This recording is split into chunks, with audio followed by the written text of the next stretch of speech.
The empty chair at my dining table felt heavier than solid oak.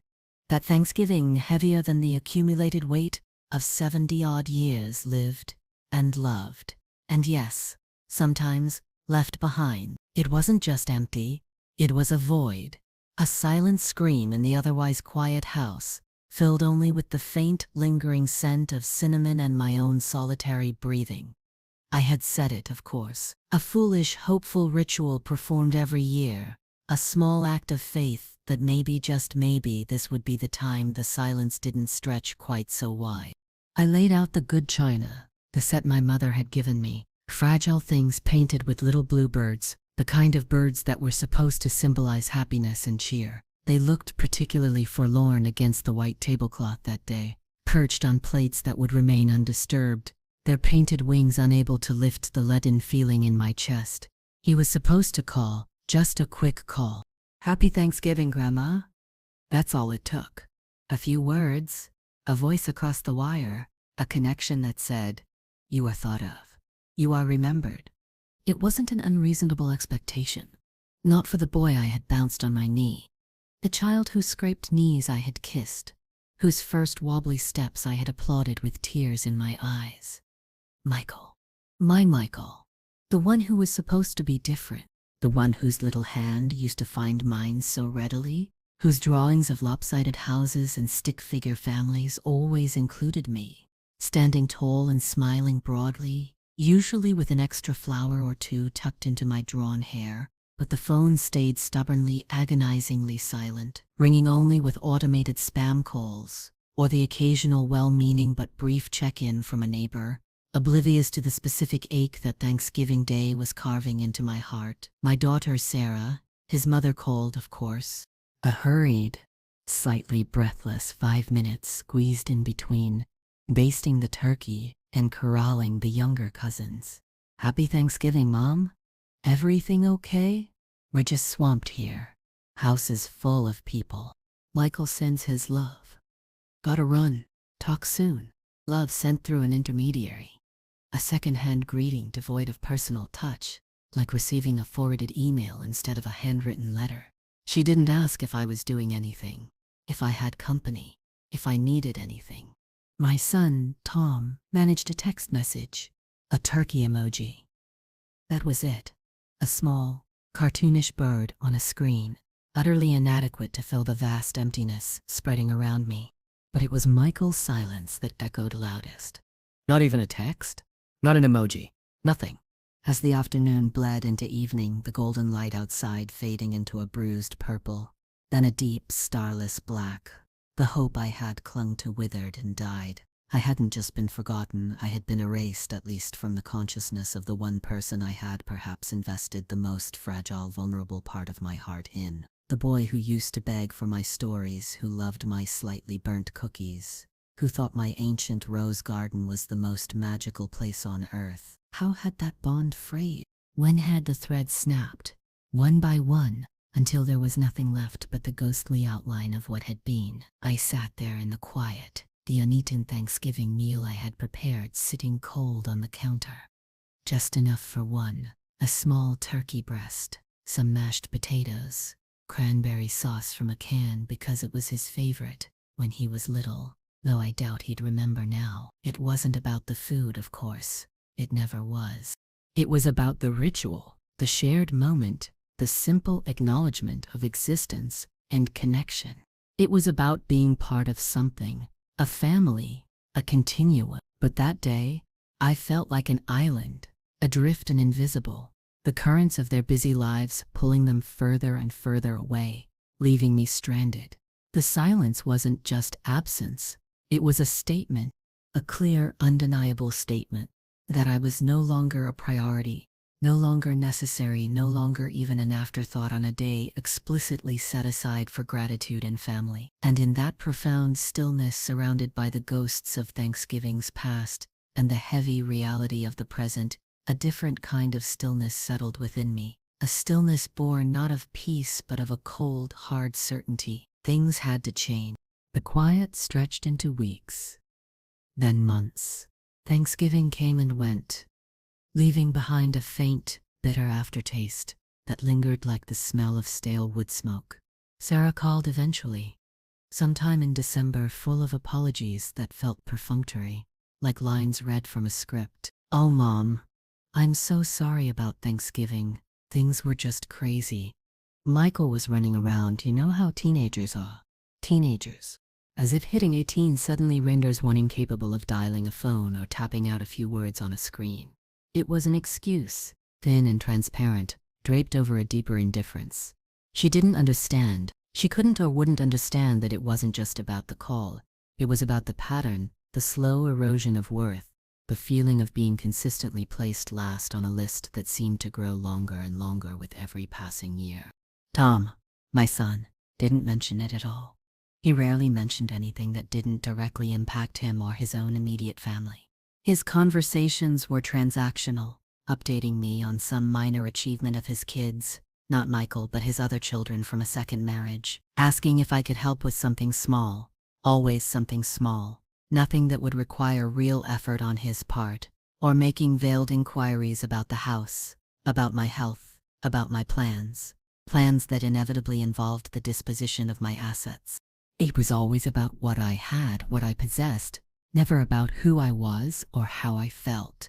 This house, this old house that held every memory of my adult life, raising my children, building a life with a man who eventually disappeared into his own world, enduring the quiet disappointments and celebrating the small victories.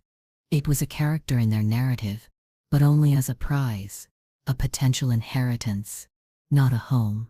Not a symbol of my resilience or my hard work. And Michael, my grandson, the boy who was the catalyst, he never called to apologize, never messaged. The silence from him was the most profound. A void that felt personal, targeted. Was it passive-aggressive? Was he mirroring his parents' behavior? Or had he genuinely forgotten? The thought that I could be so utterly insignificant in his life, that my absence on a day meant for family connections simply didn't register. That was a pain, unlike any other. It wasn't sharp and sudden, but a deep, dull ache that settled in my bones. I looked at the photos scattered around the house. Michael at 5, gap-toothed and grinning. Michael at 10, proudly holding up a drawing he'd made. Michael at 16, looking awkward but still with that familiar sparkle in his eyes. Those images felt like relics from a different life, a different relationship that no longer existed. I started sorting through things. Old letters, photographs, papers. It wasn't just tidying, it was an excavation. Digging through the layers of my past, trying to understand how I had arrived at this quiet, lonely place. I found cards Michael had made me. Sweet, misspelled notes declaring his love for Grandma. They brought tears to my eyes. Not just for the sweetness of them, but for the heartbreaking contrast with the present. It wasn't just about the material things I possessed. It was about the intangible inheritance I had hoped to pass on, the values, the stories, the connection to a lineage. But how could you pass on a legacy to someone who didn't even remember you existed on a significant day? The decision solidified, not in a moment of anger, but in a quiet, resolute acceptance. It wasn't punishment. It was a consequence. A natural outcome of a relationship that had been allowed to wither from neglect. My will had always been simple. Everything split equally between Sarah and Tom, with specific bequests for the grandchildren. Michael's share had been earmarked for his education, a substantial sum I had set aside over years, envisioning him going to college, building a future. But the future I had envisioned included me being a part of it, a witness to his growth, a source of support and connection.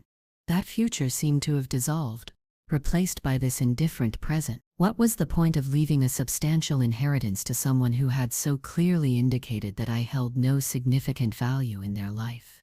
The house, the most significant asset, held a different kind of weight. It wasn't just property, it was my anchor. It represented independence, security, the culmination of a lifetime of careful choices and hard work.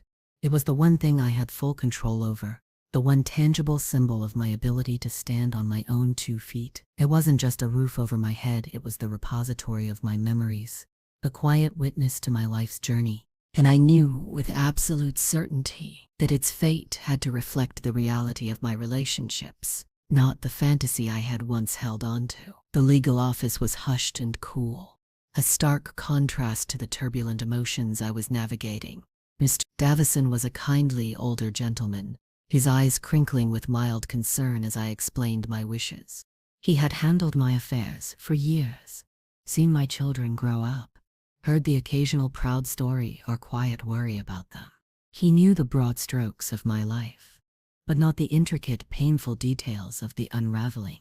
I spoke slowly, carefully, explaining the changes I wanted to make to my will, removing Michael, redistributing his share, ensuring certain smaller items, possessions with sentimental value, went to specific people: a niece who had always shown me kindness, a neighbor who checked in regularly, a small donation to the local library, where I spent many quiet afternoons. Davison listened patiently, his pen hovering over the legal pad. When I finished explaining about Michael, there was a brief silence, thick with unspoken understanding. He didn't pry, didn't judge. He simply nodded, his expression softening with what I perceived as empathy. "And your reason, Miss Sterling?" he asked gently, his voice low. I took a deep breath. Why? He forgot me," I said, the words feeling inadequate, yet encompassing everything. On a day that mattered, it wasn't the first time I felt like an inconvenience. Mr. Davison, or worse, invisible. But that day, did it crystallize things? It showed me where I truly stood, or rather where I didn't. I could see the wheels turning in his mind. He was a lawyer, bound by procedure and legality, but he was also a human being. He understood that wills weren't just about assets. They were often the final statement of a life, the last opportunity to affirm relationships or sometimes acknowledge their failure. "It's a significant change," he noted, his tone neutral. "Are you quite sure?" I met his gaze steadily. "I am," I affirmed, my voice stronger than I expected. "It's not done out of spite, Mr. Davison. Though there is hurt, of course. It's done out of clarity. My life, my legacy, must reflect the reality of my connections. And, well, the connection with Michael, as I once knew it, seems to no longer exist. At least, not in a way that warrants this." I gestured vaguely, encompassing the legal documents, the concept of inheritance.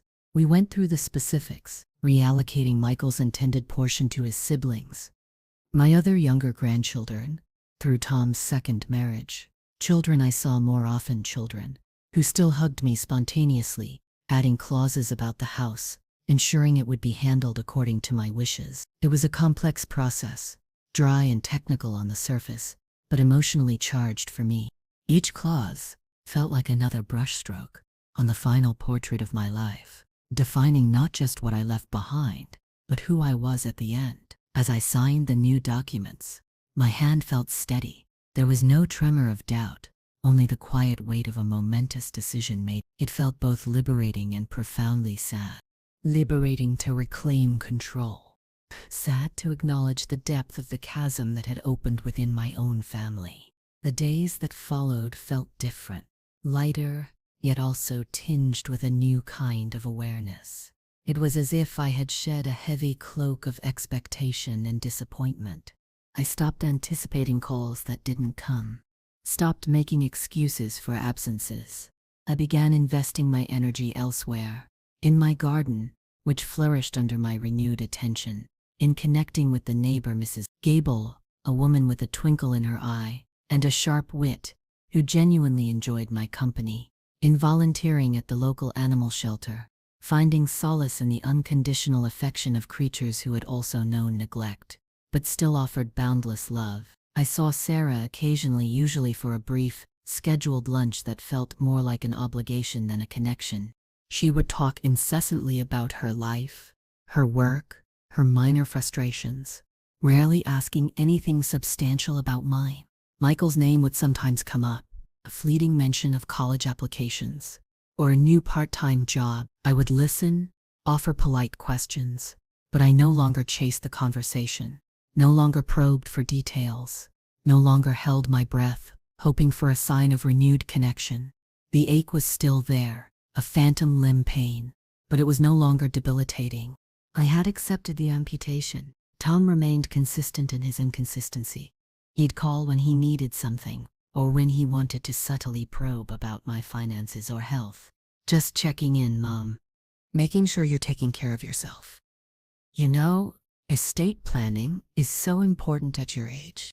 He said it with faux concern, but the underlying message was always clear. They saw the house, the investments, as theirs. Eventually, their birthright. They had no idea that the landscape had shifted beneath their feet, that the map they were using was outdated, dangerously inaccurate. The irony wasn't lost on me. Their casual disregard, their assumption of future wealth, was precisely what had led to the changes they were oblivious to. I found a certain quiet strength in this knowledge. It wasn't vengeful. Not exactly. It was a rebalancing. A statement that worth is not inherent based on blood relation alone, but earned through connection, respect, and reciprocity. It was a declaration of my own agency. For so long I had felt defined by my roles: mother, grandmother, wife, briefly, unsatisfactorily. Now I was simply me, a woman who had lived, who had learned, and who was making her own decisions about the culmination of her life's work. I remember one particular conversation with Sarah. She was complaining about Michael, about his apathy, his focus on his friends, his seeming lack of direction. "I just don't know what he wants," she sighed dramatically. "He doesn't seem to care about anything important, like his future." I listened, a lump forming in my throat. The irony was so thick I could almost taste it. He didn't seem to care about anything she deemed important, and he certainly didn't seem to care about me. And because of that, his future, as she envisioned it, the one cushioned by an inheritance he hadn't bothered to acknowledge the source of, was now fundamentally altered. "Sometimes," I said slowly, choosing my words carefully, "people show you what they value through their actions, or their lack of action. You just have to be willing to see it." She just sighed again, missing the layered meaning entirely, lost in her own self-pity about her difficult teenager. The house felt more mine than ever before. I started redecorating, painting rooms colors I had always wanted, but never dared, rearranging furniture, making it a space that was solely for my comfort and pleasure. I wasn't holding on to it for them anymore, for future family gatherings that might never happen, for hypothetical visits from grandchildren who barely knew me. I was living in it for me. It was a physical manifestation of my reclaimed independence. The symbolic object, the house, was no longer a potential inheritance for others, but a sanctuary for myself. Sometimes, in the quiet evenings, I would sit by the window and watch the world outside, the changing seasons, the neighbors walking their dogs, the cars driving by. I thought about my life, the choices I had made, the paths taken and not taken. There were regrets. Yes, moments where I wished I had been stronger, spoken up sooner, demanded the respect I deserved. But there was also a profound sense of peace. I had endured. I had persevered. And in the end, I was making my own terms. The betrayal had hurt deeply, but it had also served as a brutal catalyst, forcing me to confront the reality of my relationships and make decisions that were true to myself, not just to the expectations of others.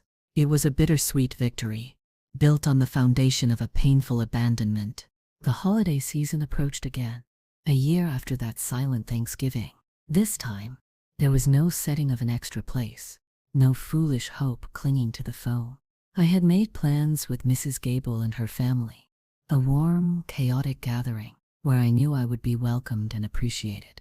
Sarah called a strained invitation to their large family dinner. "Michael will be here," she added, almost as an afterthought. "It would be nice for him to see you." The words felt hollow, manipulative, a performance staged for appearances. "Thank you for the invitation, Sarah," I said, my voice calm and steady. "But I've already made plans. Please give Michael my regards." There was a beat of silence on the other end. Perhaps surprise, perhaps annoyance. It didn't matter. I had drawn a line, I didn't need their manufactured warmth, their performative inclusion. I had found genuine connection elsewhere, with people who saw me, not just my role in their lives or the potential value of my possessions. The power dynamic had fundamentally shifted. For years I had felt like I had to earn their attention, their affection, bending myself into shapes they preferred, walking on eggshells to avoid upsetting the delicate balance of their self-absorption. Now I held the balance. I had made the final judgment call, not just on my assets, but on the nature of our relationships. I knew without a doubt that when the time came, the discovery of my will would cause a seismic shock. There would be anger, disbelief, accusations. Sarah would be devastated, not by the loss of me, but by the loss of the inheritance she had taken for granted. Tom would be furious, his carefully constructed plans for my assets crumbling around him. And Michael. I didn't know how Michael would react. Would he finally understand the depth of the neglect? Would he feel regret? Or would he simply see it as a cruel, inexplicable act by an old woman he barely knew? It didn't matter, not in the grand scheme of things. My decision wasn't about eliciting a specific reaction from them. It was about honoring my own life and the reality of how I had been treated. The tension hadn't erupted yet. The drama was still simmering beneath the surface, a slow burn waiting for the final spark, but I could feel it building. Every unanswered call, every dismissive comment, every forgotten holiday added another layer to the inevitable confrontation. They were living in blissful ignorance, assuming the future held what they felt entitled to. I was living in quiet certainty, having reshaped that future on my own terms. It was a tense peace, a calm before the storm, but it was my peace. I looked around my living room, filled with the objects I loved, the photographs of moments that mattered, the comfortable furniture that held the imprint of my presence. This was my space, my life, defined by my choices. The house wasn't just walls and a roof. It was a testament to survival, to resilience, to the quiet strength of a woman who had been undervalued and overlooked, but ultimately refused to be erased. The story wasn't over. The final act of the will's revelation was yet to come. But the core decision had been made. The forgotten Thanksgiving wasn't just a single day of neglect. It was the final undeniable proof that the relationship I had poured my heart into had not been reciprocated in kind. And acknowledging that painful truth and acting upon it had given me a power I never expected. It was a bittersweet, hard-won empowerment forged in the crucible of betrayal and loneliness. But it was mine. The quiet determination that had settled within me after that silent Thanksgiving didn't wane. It deepened. It wasn't a fleeting anger, but a fundamental recalibration of my perspective. A shift that affected every aspect of my life. From the mundane to the monumental. I started saying no more often. No to the last-minute requests for favors that were clearly inconvenient for them, but expected of me. No to the thinly veiled attempts to extract information about my finances. No to the guilt trips and the sighs and the passive-aggressive comments about how independent I was. Code for you don't need us. Therefore you don't need to leave us anything. It was a small word, no, but wielded after decades of saying yes out of obligation or a desperate hope for approval. It felt like a declaration of independence. I found unexpected strength in setting boundaries. It was uncomfortable at first, met with surprise, and sometimes thinly veiled resentment from Sarah and Tom. They were so accustomed to the version of me who was always available, always accommodating, always putting their needs first. This new version was harder to manipulate, harder to fit into their preconceived notions of the dutiful, aging mother. The conversations became shorter, more stilted. The unspoken tension was palpable, hanging in the air between us like a heavy curtain. They couldn't pinpoint why, but they sensed a shift, a withdrawal of the emotional labor I had performed for years without complaint. Michael remained largely absent. Occasionally, Sarah would forward a photo. Michael graduating high school, Michael starting college. He looked like a stranger to me in those pictures. Older, distant.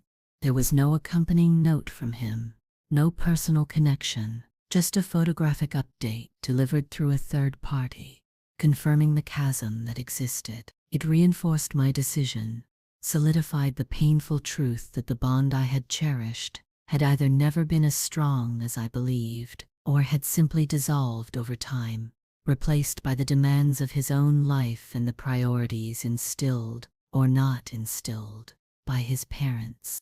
I started documenting things, not out of paranoia, but out of a pragmatic understanding of the potential fallout, dates of calls, or lack thereof, visits or lack thereof, specific conversations that highlighted their assumptions about my wealth, or their future inheritance. It felt cold, clinical, but necessary. I had spent too long operating on emotion and hope. It was time to acknowledge the reality of the dynamics at play. My relationship with my children, and by extension with Michael, had become transactional, centered around what I possessed rather than who I was. The legal changes were settled, locked away securely in Mr. Davison's office. But the emotional process continued. It wasn't just about the money. It was about acknowledging the years of feeling undervalued, of being the default caregiver, listener, and financial safety net, all while my own needs and feelings were consistently overlooked. The forgotten Thanksgiving was merely the stark, undeniable symbol of this long-standing pattern. It was the day the curtain was pulled back, revealing the bare stage of our relationships for what they truly were. There was a quiet power in knowing what I had done, a secret strength that buoyed me through the difficult moments. I was no longer powerless, waiting for crumbs of affection or attention. I had taken control, not just of my assets, but of my narrative. My will was not just a legal document. It was my final statement, a testament to my values, and a consequence of their actions. It was a message, delivered with the quiet authority of someone who had finally stopped seeking external validation and found it within herself. The house, my steadfast companion through this emotional journey, seemed to hum with a different energy. It was no longer just a place I lived. It was a symbol of my resilience. I spent hours in the garden tending to the roses, their thorny resilience mirroring my own. I read books, listened to music, reconnected with old friends I had lost touch with while I was so focused on my immediate family. I built a life that was rich and fulfilling on my own terms, a life that didn't require their constant presence or validation to feel complete. Occasionally doubt would creep in, a whisper of what if? What if I was being too harsh? What if they did care, just in their own way? What if Michael, my sweet gap-toothed Michael, truly just forgot, lost in the whirlwind of his young life? But then I would remember the silence, the long echoing silence of that Thanksgiving, and the countless smaller silences and dismissals that had preceded it. I would remember the way my calls were rushed, my visits were treated as obligations, my feelings were brushed aside, and the doubt would recede, replaced by the hard, clean lines of reality. My relationship with Mrs. Gable flourished. We shared stories, laughter, and the quiet companionship of two women who understood the complexities of family, the inevitable heartaches that came with loving others. She never pried into the specifics of my family situation, but her empathy was a balm. She talked about her own life, her own challenges, and through her experiences, I saw that complex family dynamics were not unique to me. There was a universality to the pain of unmet expectations and the quiet strength required to navigate them. The closer I came to my own mortality, the more important it felt to ensure my final wishes were clear, not just legally but morally. My will wasn't an act of malice. It was an act of truth. It reflected the reality of the relationships I had, not the idealized version I had once clung to. It was a final, irrefutable statement of my worth, a worth that had been diminished and dismissed for too long. My life mattered, my feelings mattered, and my final act of control would reflect that undeniable truth. The empowered feeling wasn't about vengeance. It was about validation, validating my own experience, my own pain, and my own right to decide how the culmination of my life would be distributed. The years since that Thanksgiving have passed with a quiet inevitability. My life has settled into a comfortable rhythm, a rhythm dictated by my own desires and needs, not the chaotic demands of others. The house remains my sanctuary, filled with the tangible memories of a life lived fully, independently. My relationship with Sarah and Tom remains polite but distant, a fragile truce maintained through minimal contact and carefully curated conversations. Michael occasionally sends a generic holiday card, signed simply Michael, no personalized note, no reference to shared memories. It's a token gesture perhaps prompted by his mother, utterly devoid of the warmth and connection I once knew. Each card is a quiet confirmation of the distance between us, a faint echo of the silence that had been the catalyst for everything.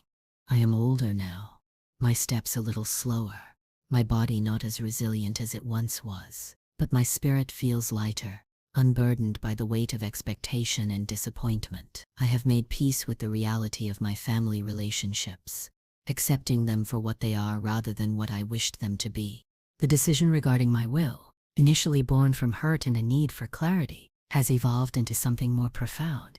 It is an affirmation of self-worth, a refusal to be invisible, a testament to the quiet power of a life lived authentically, even when faced with betrayal. Miss Davison checks in occasionally, a brief call to ensure my affairs are in order. He knows, with the lawyer's discretion, the unspoken story behind the legal documents.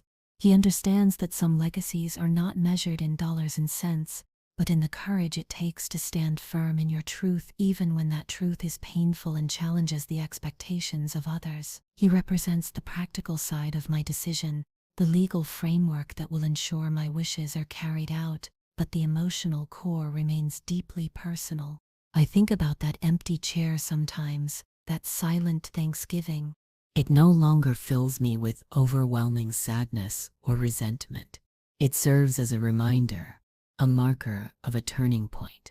It was the moment I stopped waiting to be seen and started living my life on my own terms. It was the moment I realized that the greatest inheritance I could leave wasn't my house or my savings, but the example of a woman who, despite the pain of being forgotten, found the strength to remember herself, to value her own life, and to ensure that her final act was one of truth and quiet empowerment. My story is not one of simple revenge. It is one of reclaiming, of redefining, of finding light in the long shadow of neglect. And that, in itself, feels like a powerful, resonant legacy.